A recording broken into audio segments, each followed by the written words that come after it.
আমার ভাই রুবেল ভাই একটা গাড়ি আজকে নতুন ফিটিং করবে, আশা করি আপনারা সবাই দেখবেন।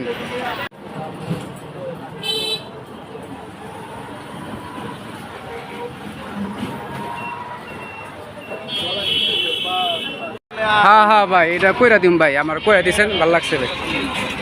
ওই যে হিটপিনটা যেটা করছে না, আশা করি এভাবে করলে আর কি সুবিধা হবে আপনাদের, আমাদের রুবেল ভাইয়ের মতে যদি আপনারা করেন।